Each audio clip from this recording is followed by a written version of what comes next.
So welcome to iCoat Products Concrete Conversations podcast. Today we're going to be talking about overlays, separating good overlays from bad overlays. Tim, welcome back to the podcast. Oh, thank you. Glad to be here. So Tim, let's start with the basics. Let's just jump right in. What defines a concrete overlay from just laying down concrete? Well, concrete is generally poured at, 4 inches minimum. It requires a lot of prep work. It requires, some substrate prep, make sure that that's good. And then you're pouring concrete. It's expensive. You've got to have a lot of guys, a big crew, lots of tools, and a truck to bring the concrete. Whereas a concrete overlay is just a 50-pound bag of grout, essentially. It's made specifically for it. We call it an engineered cement. That's mixed up with a resin, and a 50-pound bag would likely go, 80 to 120 square feet, but it is applied over the top of the concrete. So it's creating a shell over the top of the concrete to do a number of things, but mostly look aesthetically pleasing, and some protection there for the concrete as well. So it goes over concrete. Yeah, we talked in the past on one of the other shows about the way concrete prices were through the roof. The availability was hard. Where's that market currently? Just quickly. For concrete? Yeah. Oh, again, it just depends on where you're at. If you can even get concrete right now, first round, second round, third round, the smaller concrete guys are, they're begging for mud. They're pouring in the afternoon. A lot of people can't. Shotcrete guys get it a day or two a week. There's a shortage of it right now for a number of reasons, but it's very expensive. It's probably at an all-time high.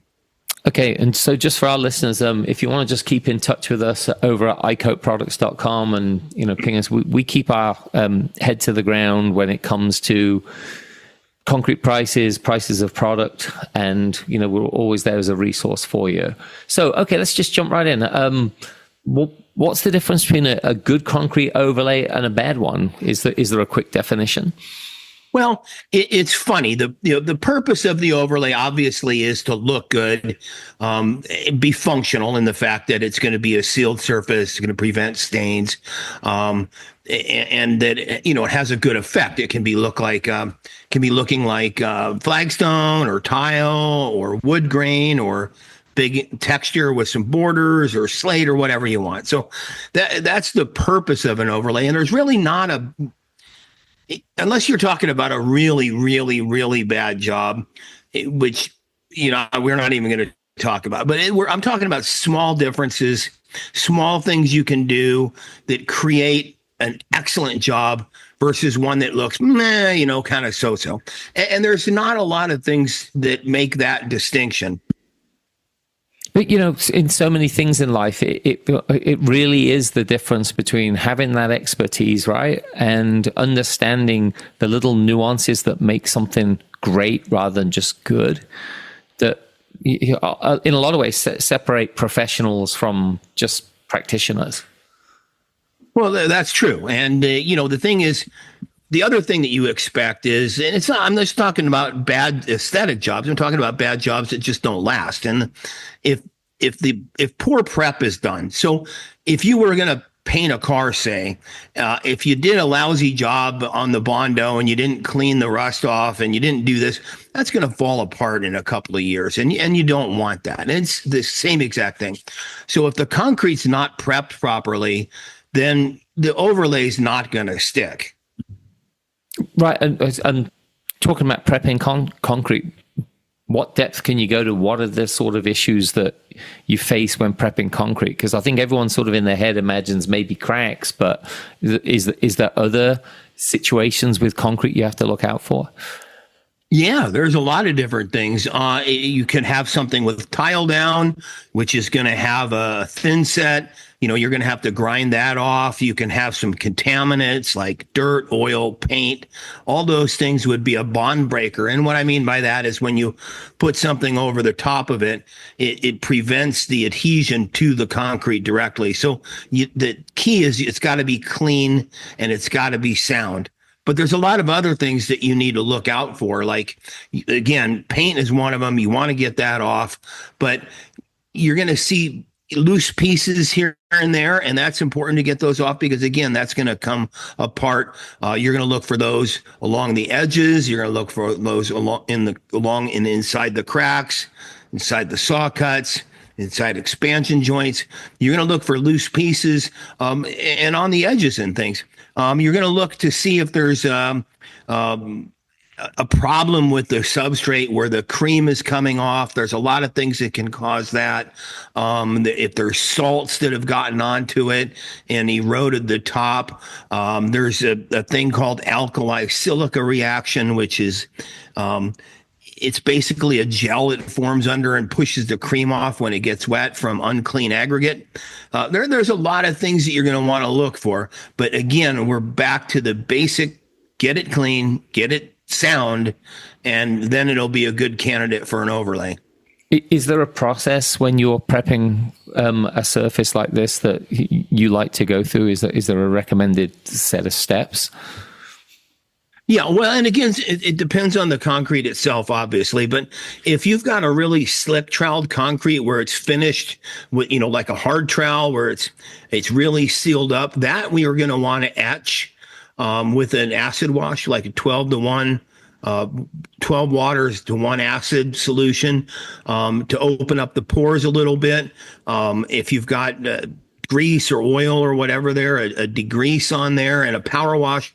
If you're outdoors, a power wash is going to be likely the way to go. You're going to get it really clean. It's going to rinse everything off. It's going to be able to get the oils and that you're going to be looking for, because you may not see it. Obviously, in a garage, you're going to see dirty motor oil, but around a pool deck or maybe even a patio, you're not going to notice oil from suntan oil and lotion and stuff like that. So we want to get that all off. So I'm going to do a light soap bath, mostly a degreaser, and then a power wash outside. Inside, I might have to grind it. It just depends. But more than likely, that's going to be the easiest way to prep it inside is by grinding it. And that'll also open up the pores like an acid wash.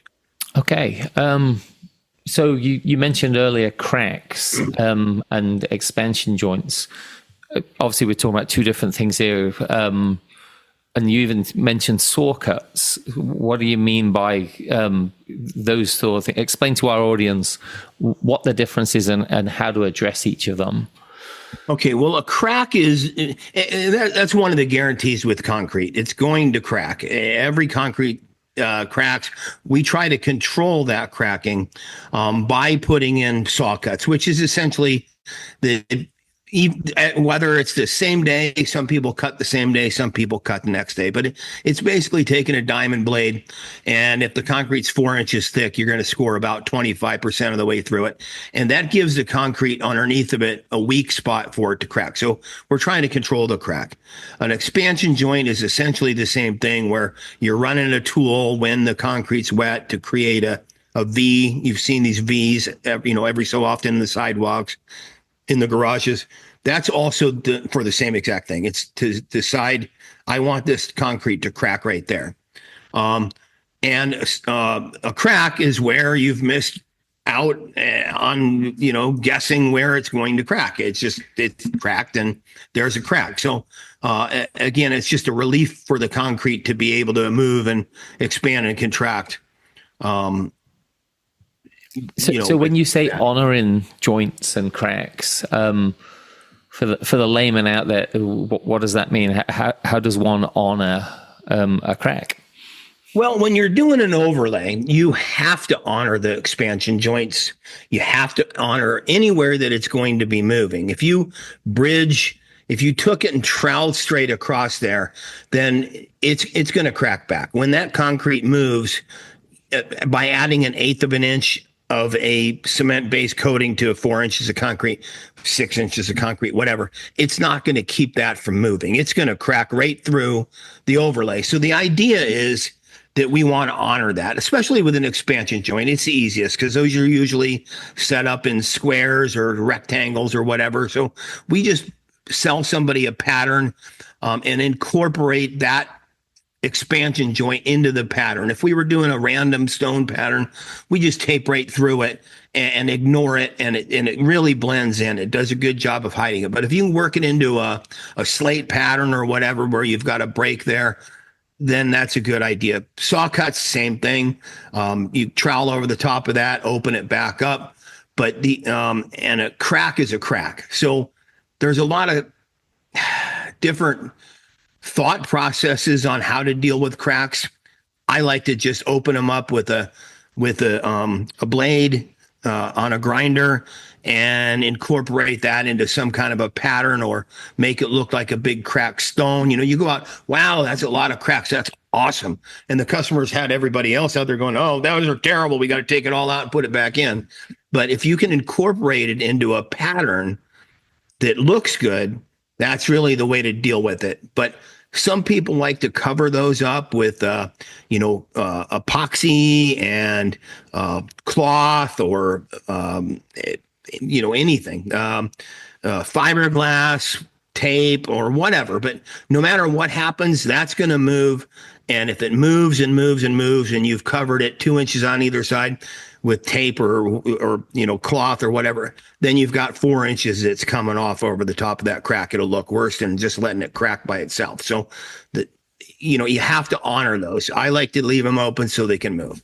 So I actually saw a job you did where it almost looked like a European, Italian sort of look. It was kind of beautiful, and I remember seeing the crack, and it reminded me of that I think Michelangelo painting with the guy with his fingers stuck out and the crack going up. It looked really cool. So I think that's what we imagine, right, when we say we honor those joints and incorporate them into the design.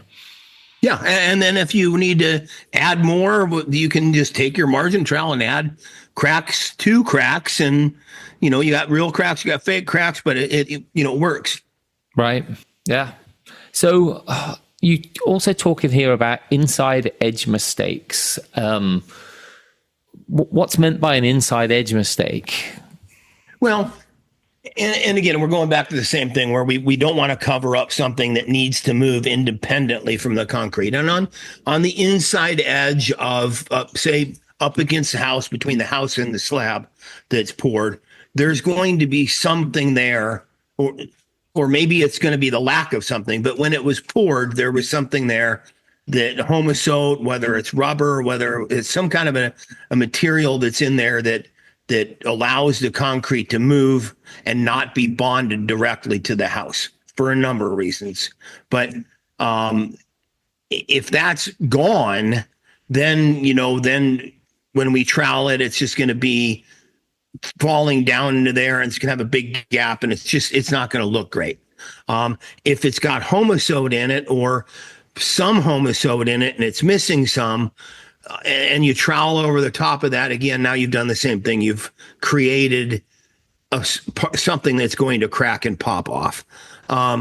So the idea is we need to clean that up, whether it's taking the homosote all the way out, if it's really deteriorated and not nice. There's things that we can fill that in with. I take some of the resin, mix it with sand, pour it in there. It creates a really nice looking finished expandable material. It's difficult to take the homosote out and then try to get another one back in there. It's dirty. It doesn't fit the same way it would when it was freshly poured. All those, it's probably moved a little bit.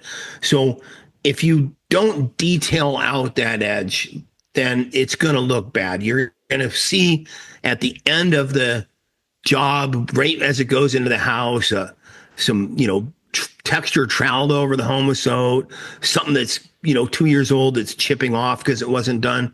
So the idea is we want to detail that out. Whether it means if the homosote's brand new and looks great, tape it off, trowel your overlay, cut right the edge right between the overlay and the margin trowel, and you're going to keep that job clean. And that's the same way we deal with saw cuts, expansion joints, or whatever. When I'm out pulling my tape, then I'm going to be detailing stuff. So on the edge of the expansion joint, I'm going to run a margin trowel down there, both sides, keep it clean. It's just as you're going through, you're detailing inside edges, expansion joints, making sure the cracks are on it. All those things are things that are going to create a clean looking job. You wouldn't want to all of a sudden have a big, a stone's not going to have a big lumpy pile up against the house. It's just not, it doesn't look clean that way.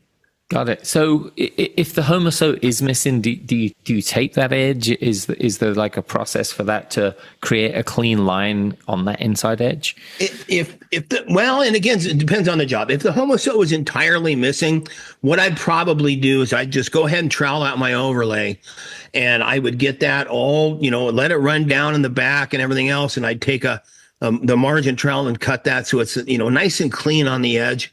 And then after the fact, before you're finished with a job, I'd mix up some sand and resin into like a paste. Of course, I'd tape it off with tape and paper so I don't make a mess on top of my overlay. But then I just pour that liquid down in there, and it kind of self levels, lays flat, looks real clean, and it can move because it's a glue binding glue, but in between there, you've got basically the sand is a kind of an aggregate so that it doesn't shrink too much.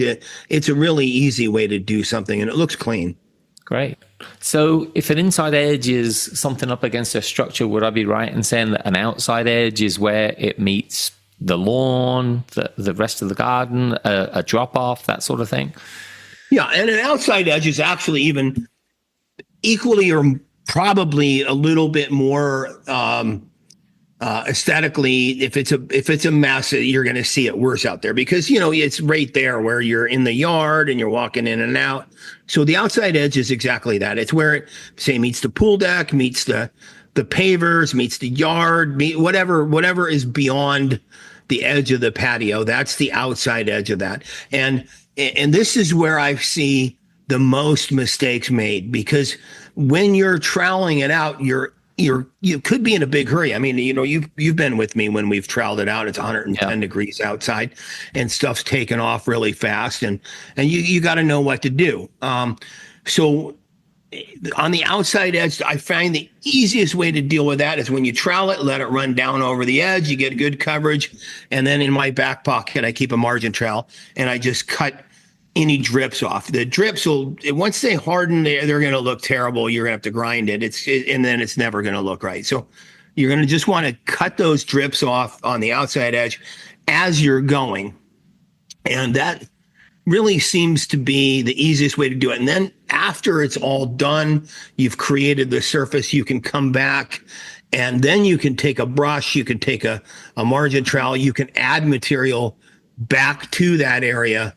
Brushing it on works real well, and then just rubbing it a little bit with a trowel, that it just kind of creates that finished look. But drips are a huge problem. It just looks absolutely terrible that way. Yeah, I can imagine that's amateur hour when you're seeing stuff like that for sure.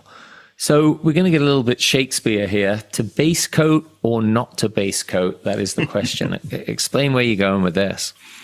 Well, sometimes it's going to be required. And we've got two different texture materials. Grout materials. One's a texture, one's a base. The base coat is essentially for filling something in. So if you're in the Northeast, Midwest, where they, get a lot of snow and throw salt on there, and it's over regular concrete and it's degrading the surface, you're going to have to base coat it. So what you're doing is essentially taking a real thin layer, but instead of adding a texture that looks like wood grain or slate or tile or whatever you're doing, it's basically self-levels to a degree and lays flat. So that's what you're going to end up taping your pattern onto. But exposed aggregate, cool deck, spray deck, even stamped concrete, those are things anywhere you don't have a flat surface to tape on and texture on, then you can fill that in with base coat. So that's the idea. Heavily damaged concrete, base coat, something that you want to dictate a light grout line color, base coat, something that doesn't matter what the grout lines, what color they are, has a real thin grout line, has good concrete underneath it, not necessary to base coat. So going back to inside edge, outside edge, when you're adding a base coat, you apply the same theory, right? Around inside edge, outside edge is making sure you're honoring those sections because you're now creating a new base layer. Yeah, absolutely. And if I'm doing a base coat, then I'm going to be taping that out the inside edge twice because I'm going to pull all the tape up, clean it up. It's just going to create a nicer job to find out where I'm at, make sure I don't have to do anything. But if I have a problem, I can deal with it at that point. But I'm going to pull all the tape, blow it off, clean it up, get it taped again, and then go over it with the texture. It's just really the best way to deal with it to get a clean job. So would I be right in saying that there's probably people out there who think, wow, if I had a thick enough base coat, I can just cover all these cracks, I can cover all these imperfections and just not even think about it? Is that a folly? Yeah, if you don't honor your joints, you're going to be coming back and having to deal with an issue where that once it's moved and you've glued two pieces that are moving independently together, it's going to crack. Ultimately, it's going to pop off. And then you're going to get a call that says, hey, I need you to come fix this. And if you have hundreds of those jobs all in a row because you never did it right, you're going to be out of business pretty quick. I can imagine. So the idea is if you want to stay in business, you don't want to go back except to make more money, do the job the first time, and you have to honor your joints. So you got a good base coat down there. You've prepped the surface, you've honored your expansion joints, and now we're talking about textures. Obviously, a couple of different variants of textures. Do you want to talk us through a few of the most popular? Yeah. I mean, you can do, you can do a wood grain texture with a brush and with a rag, create knots. You can make it look just like wood grain. It's really fantastic. It's an easy one to do. You can do travertine, which is a cross-cut marble. I use a trowel and a brush. A different brush. It's a cool deck brush to give you those voids and things like that it has in it. Slate, super easy. It's just basically a slap trowel. Figure eights for flagstone. It's just really about anything that you might want to do. So I can imagine with that travertine look, if you do have cracks, that you could utilize those cracks along different outlines of where the particular stones would be to make it sort of blend in a little better. Yeah, travertine's usually squares. So am I thinking flagstones then? Yeah, flagstone. That's what you're thinking. Yeah. Which is fine and flagstone is exactly perfect for incorporating into cracks or a big crack stone pattern or whatever. But travertine is usually squares, works real well. If you had a crack here and there, it wasn't a super structural crack, it's going to come back, but it's not going to open back up. So, and you may not even see it until when you see a crack the most that isn't open is when you've hosed it down and everything's drying. It's the last thing to dry, but it's not likely to open back up. But you're better off still honoring them with especially structural cracks where they're moving a lot.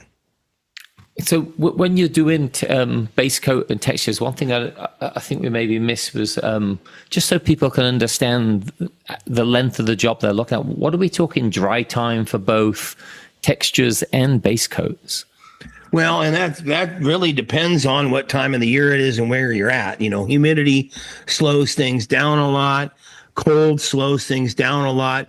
Heat accelerates things. I mean, here in Phoenix in the summertime, if you're troweling it out, by the time you get to the other end, it's dry, ready to stone, ready to go. So, I mean, it could be 10, 15, 20, 30 minutes, at the very most. Or it could be 3 or 4 hours if it's 50 degrees and and had been raining for 3 days. It just really depends. A moving air will dry things out faster if you've got air that's moving across it. Interior fans, exterior wind, or bigger fans. So that's a tough one to answer. Just Right, really but are we talking like if you start at a job, median sort of temperature? Are you talking like a week to get something done, a day, a couple of days? No. What sort of the time frame we're looking at to do? Let's say and let's use an example of like a backyard patio, that sort of idea. Yeah. Okay. So without even really breaking a sweat, two guys could do 1,000 square feet in 2 days, super easy, of essentially any of the looks. That would be without even really trying too hard. Wow. Okay, that's great. And so obviously we get our texture down. We've got something that's starting to look good. You've colored it. You got it to where you want. Then we're looking at, well, actually, let's stay on that for a second, because colors are a big thing. Does iCoat provide colors options? Do you put the color into the overlay, like into the texture? How do you work with color? Well, and it depends on what kind of color you're doing too. And while we're talking about texture, let me back up real quick, because if one of the things that, again, we're talking about separating good jobs from bad jobs, and if you're applying texture and it's not coming out the way you want for whatever reason, you stop. Just stop right there. It may be too hot, so you're getting uneven texture. It may be too cold. Just stop at that point and figure out what's going on. Your mud might be too dry. It might be too cold. It might be too hot. Uneven texture looks really bad. If your mud's drying too fast, when you first start to put it down, you're getting a bunch of bubbles. That's called outgassing. It's just the water being sucked out of the texture into the concrete. We stop there and we just put down a coat of resin and water, let it dry, go over the top of that. That eliminates that problem. If it's drying too slow, the thing that happens is a lot of times you'll trowel something out and it requires retroweling it again in a few minutes. Like in the summertime here, it could be right while you first did it, onto, an hour or 2 hours. And the thing is, if it's drying too slow, people they're wanting to get back out there and finish the project, and they start hitting it too early, and it just smears and makes a big, looking like a bunch of pancakes everywhere. Bad look. You've got to wait. And then the worst thing that is my pet peeve is when I go look at any overlay job and it looks like somebody started just taking and putting it on with windshield wipers. Yeah. So you see these big swoopy stripes, and there'll be one that goes, it's like a swoopy windshield wiper mark every 2 feet, all the way, like 2 feet, 4 feet, 6 feet, 8 feet, just windshield wipers all the way down. And then I finished that whole section, and I'm going to go over here and there's windshield wipers going that way. That's terrible. You're not troweling properly. We don't do that. So right. If you're going to trowel, you can trowel it out to move it. Right. And in a windshield wiper thing, I get that. But then come back and give it some kind of a pleasing texture. That's probably the thing that makes jobs look the worst ever, because it's so bad. But before it's dried, is there a fix for that windshield wiper look? Can you wet it? Or before it's dried, you have to trowel it. Oh, you have to trowel. Okay. Past the point of troweling, I would tell my guys to either scrape it or grind it off. I would never, ever have a job look like that. It's the worst. It doesn't matter what color it is. Yeah, right. How we color it.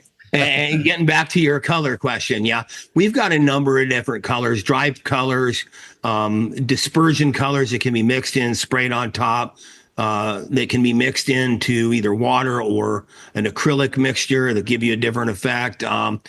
We've got acrylics, which are the most paint-like out of anything that can be sprayed on to lighten or darken.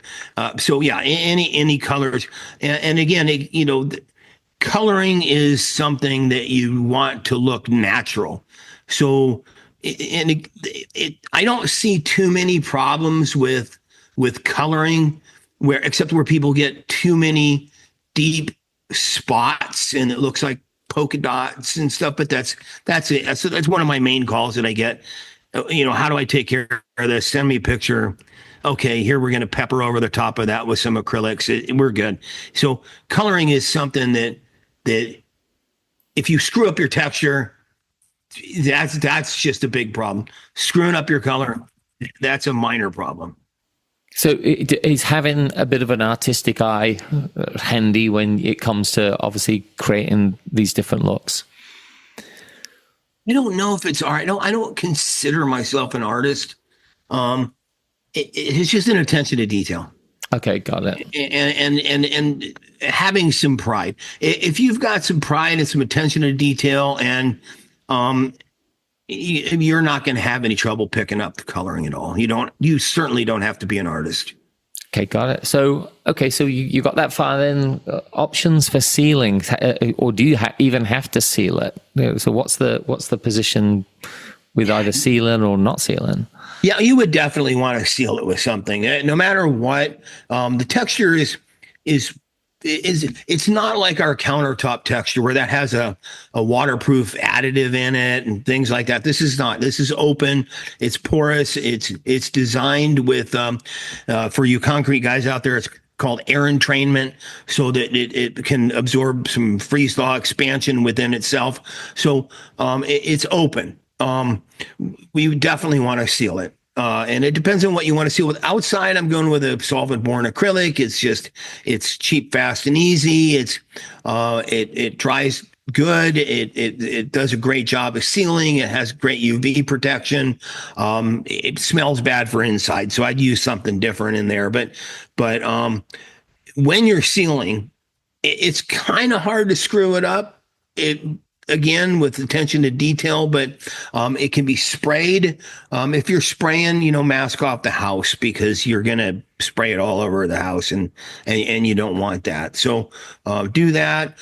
Temperature is important. We want 45 and rising. Don't create puddles in the expansion joints or anywhere. If you're sealing over an expansion joint and you get a bunch of sealer in there, take a brush and get it out. It's not too hard to, if you had an uneven sheen from not rolling, if trying to roll it too thin in some areas, just put another coat on it. Sealer mistakes are easily fixed and not really that radically important or seen anyway. We just want to make sure we get it sealed and then it looks good. One coat, two coats, whatever you want to do. So Tim, you said 45 and up for sealer. So are we talking that people can be making money out of this when the weather's 45 degrees and up, which covers probably nine months of the year in most places? Yeah. As long as it's 45 and rising, and it doesn't have to be, if it's 45, 46, 47, it starts going back down. This doesn't take very long to dry. Right. So it's not. We don't want it to freeze. We've got a lot of room in there. So if it's 45 and rising, you're right. There, in most places, you can work, 10 months easily. Wow, that's great. That's a real benefit on that. Do these overlays last? How do you maintain them? Is it something that the homeowner or the business has to spend a lot of time and energy on, or is it just set it and forget it? Well, it depends. It's like when you buy a new car.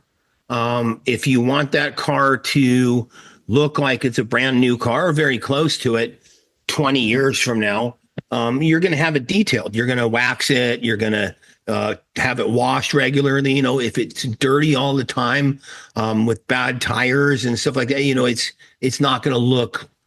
Even if you try to detail it after 10 years, it's not going to look like it's been taken care of. And it's kind of the same way as that. It's a lot easier to take care of than a car, but try to keep it clean. I like to say that I like to reseal mine every 4 or 5 years, can be resealed. Some people want to reseal it every 2 years. And then if you did that, it looks brand new all the time. I've got a job in Phoenix here. It's actually Scottsdale, that just turned 31 years old. I did it when I was a young guy. I'm not anymore. And and it looks fine. It's never been resealed. The color's faded out a little bit. I bet you if you spent about half an hour coloring the stones again, and maybe an hour, and putting a new coat of sealer on after you power wash it, I bet it looks brand new again. And it's Let's 31 be honest, years old. 31 years, that's pretty stunning for anything out there, for it to still last and still look good that long. As far as maintenance goes, I tie that to a warranty. Whereas, that's the thing people want to know. Oh, how long is it going to last? Well, that's up to you. But I will tie myself to your job for 10 years. So after the first 2, and I cover anything, right? No matter what happens, it'll be covered under my warranty. But the way to extend the warranty for essentially 2-year increments at a time is to spend the money to reseal it.